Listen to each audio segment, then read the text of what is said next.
all, everything in my video is pulled from the public domain, and I am using them under the Fair Use, Fair Dealings guidelines. Everything I say is my own opinion. You should look into this information for yourselves, but I'm pretty sure I'm right. Hi guys, this is going to be one of my videos that's going to touch on something Harry said about the Oprah interview and examples of how he's using his wife's buzzwords. Let's go. Prince Harry is now claiming that he thought that the Oprah interview would help them reconcile with the royal family. So listen to this, what he had to say. I like to think that we were able to speak truth in the most compassionate way possible, therefore leaving an opening for reconciliation and healing. Well, that statement right there tells you he's totally brainwashed, because you don't go on national television, call your family racist, and think that that leaves an opening for reconciliation. And beyond that, listen to what he says next, which sounds so much like his wife's verbiage. The interview was about being real, being authentic, and hopefully sharing an experience that we know is incredibly relatable to a lot of people around the world, despite our unique privileged position. So realizing that he looked like a privileged jerk, he made the comment about our position. But I digress. For those who didn't catch it, let me point out what I'm talking about when I say Harry is turning into Meghan. It was about being real, being authentic. It's about being authentic. So really authentic.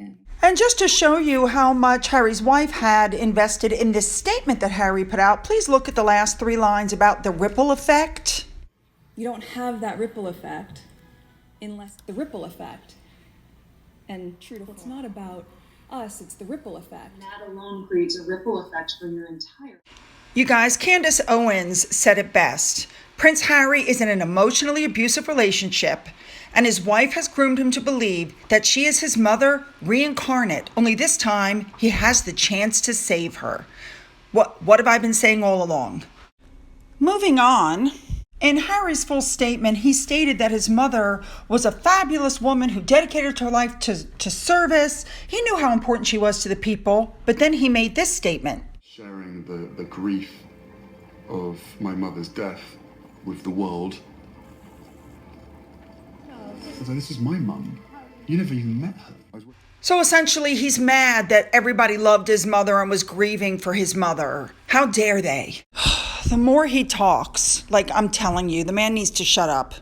So let's just do a quick recap. We already know that there were multiple allegations made, everything from my father cut me off. Of course, he's a 36-year-old man who's worth millions upon millions, and she's worth millions, to they're racist, but they won't tell you who said it, where they said it, in what context the conversation took place, to they didn't want my son to have a prince title, but they admitted they knew about the George V Convention. You know, I don't need to recap the whole thing. It doesn't take a genius here to figure out what happened. What I believe, truly down in my soul, what happened was he threatened the royal family. The royal family didn't give them what they wanted, and then they went on with the Oprah show. When they didn't get the response they were hoping for from the Oprah show, and the fury from the interview died down, and it came out more and more that the two of them had lied during the interview, now they're throwing more bombs at the family. The victim mentality continues. Harry is now saying that she cried the night before the Oprah interview because she was being smeared by the royal family when they claimed that she bullied staff at the palace. And here's what I find interesting.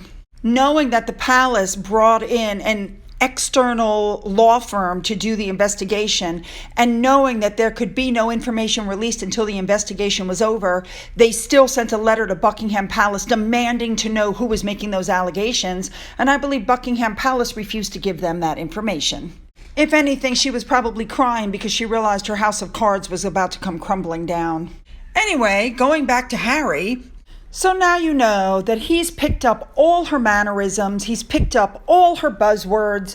She is involved in everything, even his statement about his mother she had a hand in. In my opinion, he is a shell of a former person.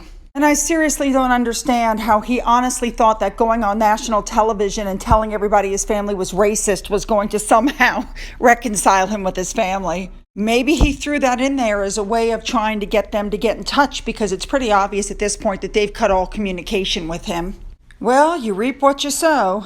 Moving on, it's Finn update time. You guys, we found out that the place we take Finn for training, when he's training, he's not allowed to be around the other dogs. So we've cut back his training now to Mondays, Wednesdays, Fridays, and he goes to doggy daycare for socialization on Tuesdays and Thursdays. He loves it. So the last time we picked him up, he was wet because apparently they have a pool there and they let the dogs play. So we bought the above named pool. We put water in it. We put it out and Finn wants nothing to do with it. But I'm leaving it out there because hope springs eternal. So I would love to read your comments on this one. Don't forget to hit the subscribe button and the bell to be notified when I upload new videos. Don't forget you can follow me on Twitter. Don't forget you can always email me. I read every email. I may not respond to everyone, but I do read every email. Don't forget about that coffee fund. And as always, you guys have a great day.